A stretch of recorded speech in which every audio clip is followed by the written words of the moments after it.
Hello दोस्तों, आपका स्वागत है बीएलआर क्लासेस में। और आज हम आपके सामने लाए हैं 20 महत्वपूर्ण सवाल जो प्रीवियस एग्जाम में पूछे गए हैं। आइए चलते हैं पहले क्वेश्चन की ओर। गाय के दूध का रंग पीला किस कारण से होता है? लाइकोपीन, कैरिकोजेंथ्रिन, कैरोटीन, कुर्कुमिन। गाय के दूध का रंग पीला किस कारण से होता है? इसका सही जवाब है कैरोटीन। कैरोटीन की वजह से गाय के दूध का रंग पीला होता है। पहले पहले ऑप्शन को देखें तो लाइकोपीन की वजह से टमाटर का जो रंग होता है वो लाल होता है। कैरिकोजेंथ्रिन के बारे में बात किया जाए तो कैरिकोजेंथ्रिन पपीता में पाया जाता है। पपीता का पीला रंग कैरिकोजेंथ्रिन की वजह से होता है। और कुर्कुमीन के बारे में बात किया जाए तो कुर्कुमीन हल्दी में पाया जाता है। हल्दी में कुर्कुमीन पाया जाता है। आता है अगले क्वेश्चन की ओर। बराबर अंतराल पर बराबर ऊंचाई के स्थानों को जोड़ने वाली काल्पनिक रेखा को क्या कहते हैं? आइसोबार रेखाएं, आइसोथर्म रेखाएं, कंटूर रेखाएं या फिर आइसोनिफ रेखाएं। क्वेश्चन फिर से एक बार देख लेते हैं। बराबर अंतराल पर बराबर ऊंचाई के स्थानों को जोड़ने वाली काल्पनिक रेखा को क्या कहते हैं? इसका सही जवाब है कंटूर रेखाएं। कंटूर रेखाएं।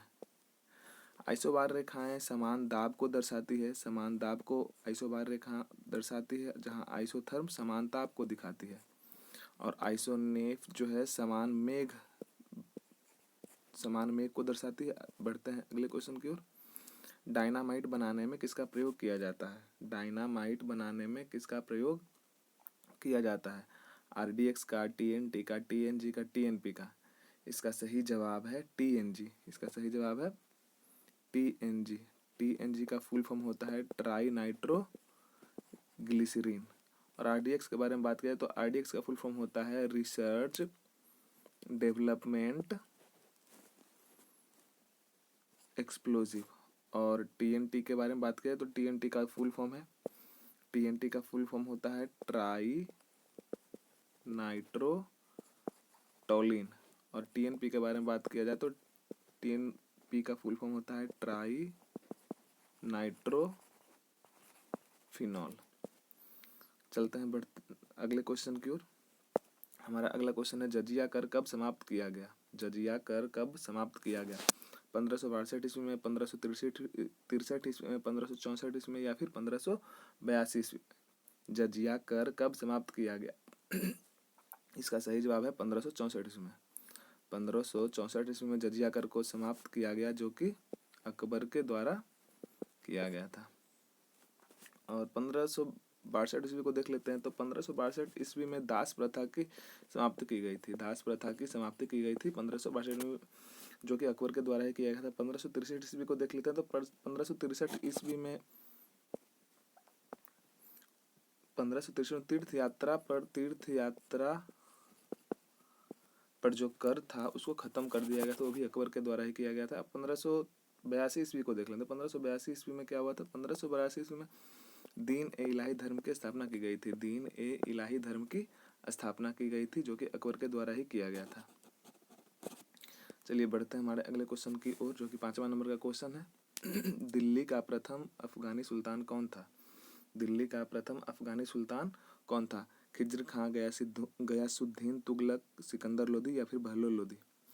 इसका सही जवाब है बहलोल लोदी। दिल्ली का प्रथम अफगानी सुल्तान कौन था? बहलोल लोदी। और बहलोल लोदी जो था लोदी वंश का संस्थापक भी था। जो बहलोल लोदी थे लोदी वंश के संस्थापक भी थे। बढ़ते हैं हमारे अगले क्वेश्चन की ओर।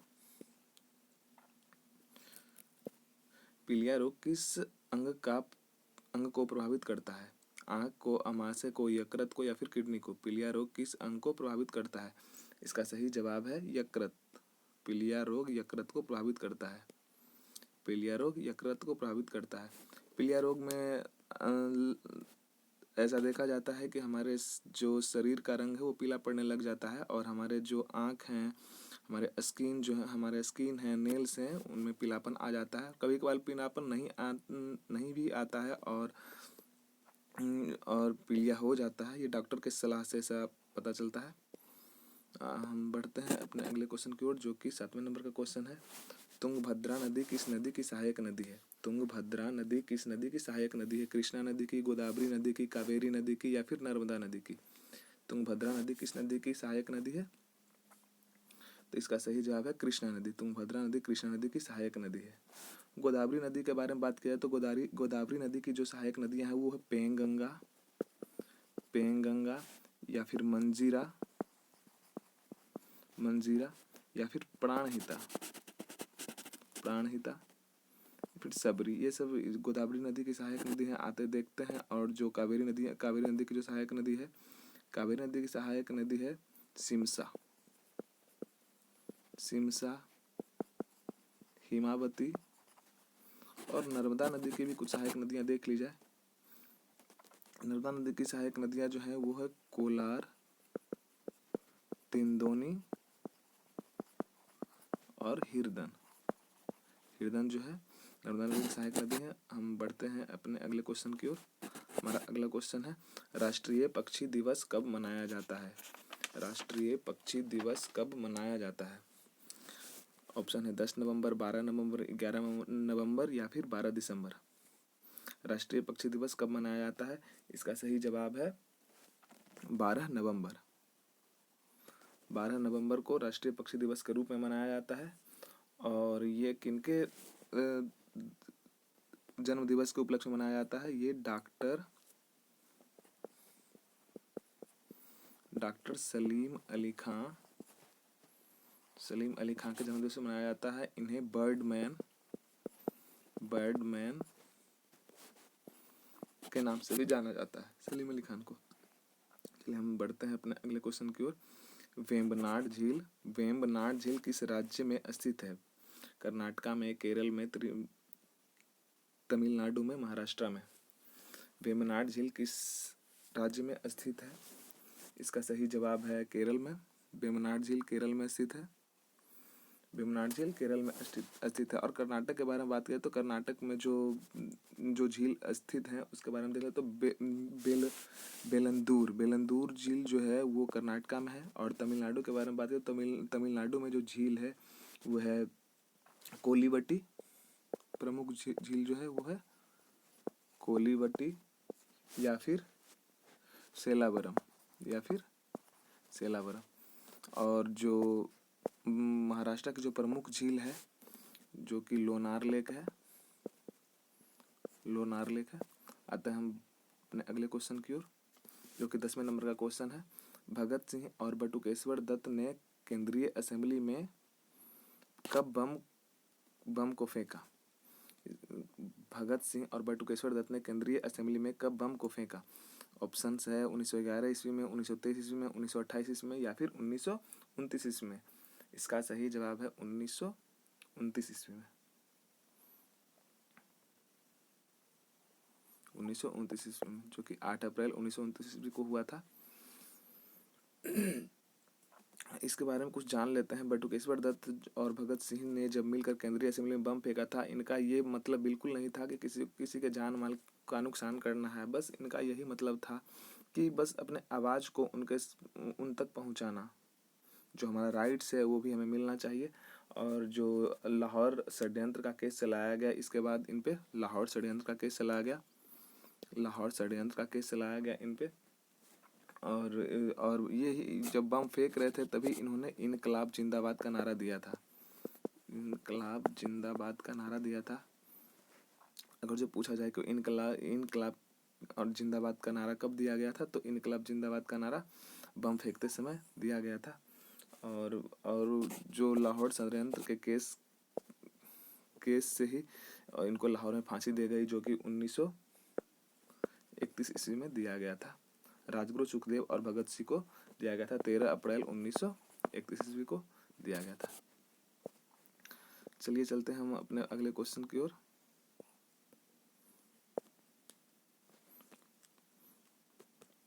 हमारा 11 नंबर का क्वेश्चन है, किस बैंक का पुराना नाम यूटीआई बैंक था? किस बैंक का पुराना नाम यूटीआई बैंक था? ICICI bank, SBI bank, axis bank या फिर कोटक महिंद्रा बैंक। किस बैंक का पुराना नाम यूटीआई बैंक था? इसका सही जवाब है एक्सिस बैंक। एक्सिस बैंक का पुराना नाम यूटीआई बैंक था। यूटीआई का फुल फॉर्म जान लेते हैं, यूनियन ट्रेड ऑफ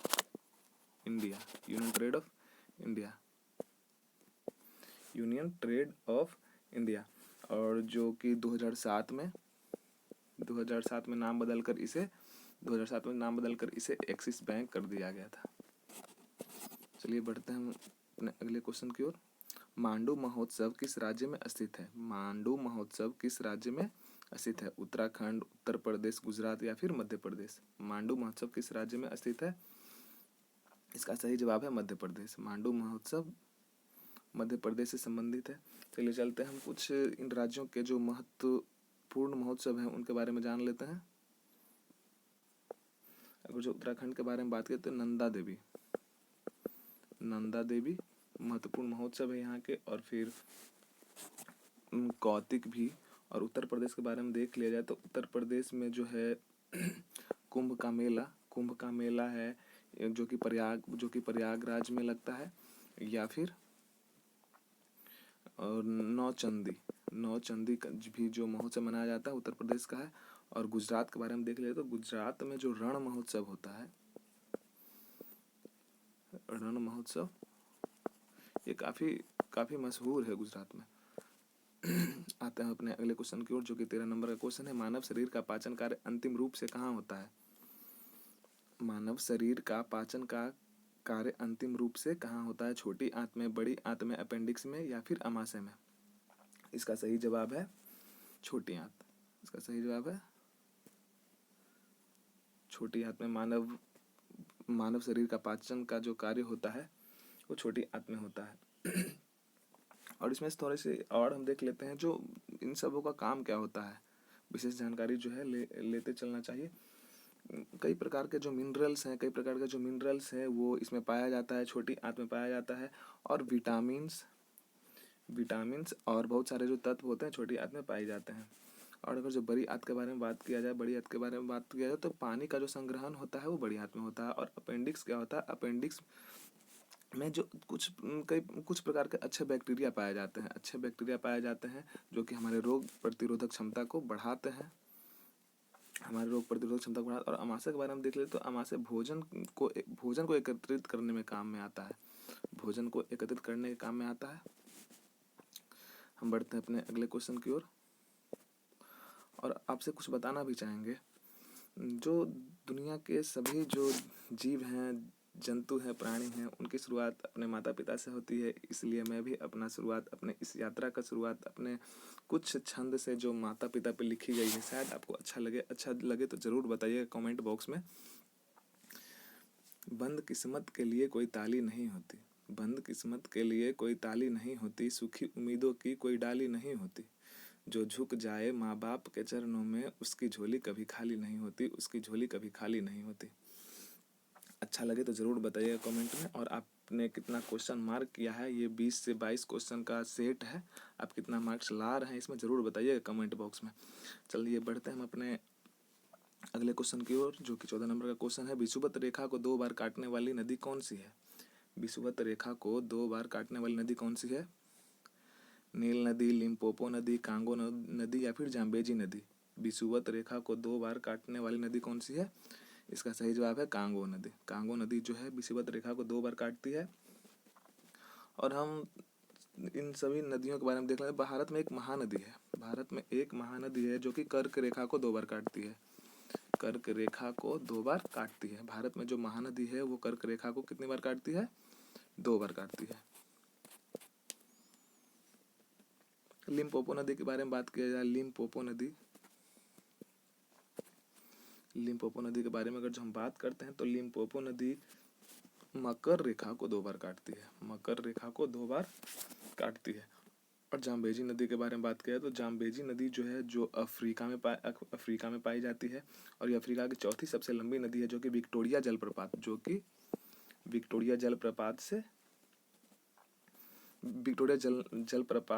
पर है। और आप बढ़ते हैं हम नील नदी तो किसी को बताने की जरूरत नहीं है, ये इतना विख्यात है। संसार की सबसे लंबी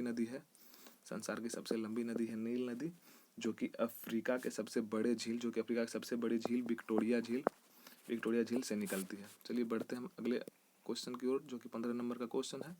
शहद का प्रमुख घटक क्या है? फ्रुक्टोज, ग्लूकोज, माल्टोज या फिर सुक्रोज? शहद का प्रमुख घटक क्या है? इसका सही जवाब है फ्रक्टोज। अगर जो फ्रक्टोज का मात्रा अगर शहद में पूछा जाए तो शहद में फ्रक्टोज का मात्रा 38% है, 38%। अगर जो ग्लूकोज का मात्रा शहद में पूछा तो 31% है। और ये जो फ्रक्टोज है, फ्रक्टोज हमें कई माध्यमों से मिलते हैं, जैसे कि फल से, फलों के रस से, या फिर कई प्रकार के जो सब्जियां होती है उनमें से भी हम फ्रक्टोज को ले सकते हैं। हम बढ़ते हैं अपने अगले क्वेश्चन की ओर, जो कि 16 नंबर का क्वेश्चन है। वर्ष का प्रथम ग्रैंड स्लैम का नाम क्या है? वर्ष का प्रथम ग्रैंड स्लैम का नाम क्या है? यूएस ओपन, ऑस्ट्रेलिया ओपन, या फिर फ्रेंच ओपन, या फिर विंबलडन? इसका सही जवाब है ऑस्ट्रेलिया ओपन। इसका सही जवाब है ऑस्ट्रेलिया ओपन, जो कि पहले वर्ष के पहले ग्रैंड स्लैम जो है ये ऑस्ट्रेलिया ओपन है। ये जनवरी से फरवरी के बीच में मनाया जाता है। अगर जो दूसरे ग्रैंड स्लैम के बारे में बात करें तो दूसरा जो ग्रैंड स्लैम होता है ये है फ्रेंच ओपन, जो कि मई से जून के बीच में मनाया जाता है। अगर जो तीसरा स्लैम के बारे में बात किया जाए तो तीसरा जो होता है ये विंबलडन होता है। तीसरा जो होता है विंबलडन, और ये जो होता है जून से जुलाई के बीच में मनाया जाता है। और जो अंतिम और लास्ट वाला जो चौथा जो ग्रैंड स्लैम है ये होता है यूएस ओपन। यूएस ओपन जो है सबसे लास्ट का ग्रैंड स्लैम है। और चलिए बढ़ते हैं हम अपने अगले क्वेश्चन की ओर, जो कि 17 नंबर का क्वेश्चन है। दाब बढ़ने से बर्फ का गलनांक पर क्या प्रभाव पड़ता है?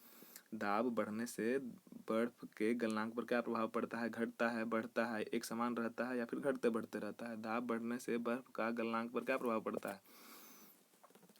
इसका सही जवाब है घटता है। दाब बढ़ने से बर्फ का गलनांक घट जाता है। चलिए बढ़ते हैं अपने अगले क्वेश्चन की ओर, जो कि 18 नंबर का क्वेश्चन है। कमेंट बॉक्स में ज़रूर बताइएगा कि आपने 22 नंबर का ये जो सेट है आपने कितना मार्क्स किया है सही। अगर जो 10 से 15 के बीच में भी आप सही कर रहे हैं तो आपका जीके ठीक ठाक माना जाएगा।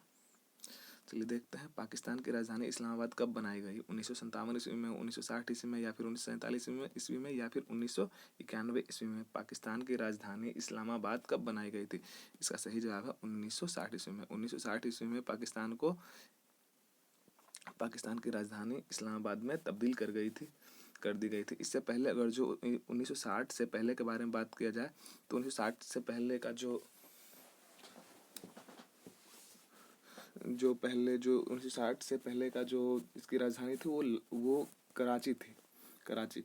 और जो कि इसका 1959 तक पाकिस्तान की राजधानी पहले कराची थी और 1960 से इस्लामाबाद कर दिया गया। पर आधिकारिक तौर से इस्लामाबाद को 1967 से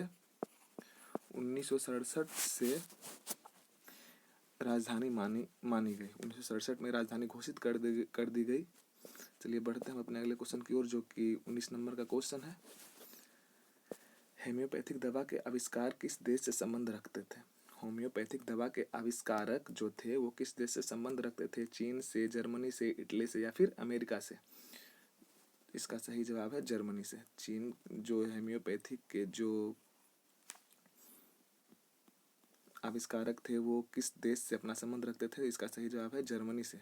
और जो ये इसके आविष्कारक जो थे ये थे हैनीमैन, जो थे हैनीमैन, सैमुअल हैनीमैन हम इनको कह सकते हैं, सैमुअल हैनीमैन। चलिए बढ़ते हैं अपने अगले क्वेश्चन की ओर, जो कि 20 नंबर का क्वेश्चन है। सीबीआई की स्थापना कब की गई? सीबीआई की स्थापना कब की गई? 1960 ईस्वी में, 1962 ईस्वी में, 1964 ईस्वी में, या फिर 1963 ईस्वी में? तो सीबीआई हमारे देश के जो जांच पड़ताल के जो विभाग है, जो टीम है, उनसे संबंधित है। और इनका जो स्थापना किया गया था, इनका स्थापना कब किया गया था? 1963 ईस्वी में। सीबीआई की स्थापना 1963 ईस्वी में की गई थी। चलिए बढ़ते हैं अपने अगले क्वेश्चन की ओर, जो कि 21 नंबर का क्वेश्चन है।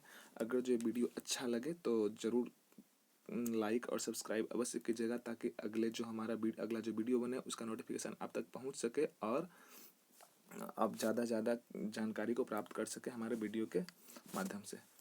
बढ़ते हैं हम अपने 21 नंबर के क्वेश्चन की ओर। हाइड्रोजन के कितने समस्थानिक होते हैं? हाइड्रोजन के कितने समस्थानिक होते हैं? 1, 2, या फिर 3, या फिर 4? तो हाइड्रोजन के समस्थानिकों की संख्या होती है 3। हाइड्रोजन के समस्थानिकों की संख्या, जो इनका पहला समस्थानिक होता है उसका नाम है प्रोटियम।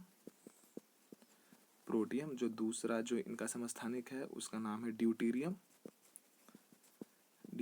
और जो तीसरा जो इनका समस्थानिक उन्हें है उसका नाम है ट्राइटियम, उसको हम ट्राइटियम कहते हैं। तो ये याद रखिएगा, हाइड्रोजन का 3 समस्थानिक है, पहला प्रोटियम, दूसरा ड्यूटेरियम और तीसरा ट्राइटियम। अगर जो हम 22 नंबर के क्वेश्चन की बात करें तो यह है सिंचाई पर लगाने वाला जो प्रथम सुल्तान है, सिंचाई कर लगाने वाला जो प्रथम सुल्तान है कौन है? फिरोज शाह तुगलक, या फिर गयासुद्दीन तुगलक, या फिर सिकंदर लोदी, या फिर बहलोल लोदी। सिंचाई कर लगाने वाला प्रथम सुल्तान कौन था? इसका सही जवाब है फिरोज शाह तुगलक इसका सही जवाब है।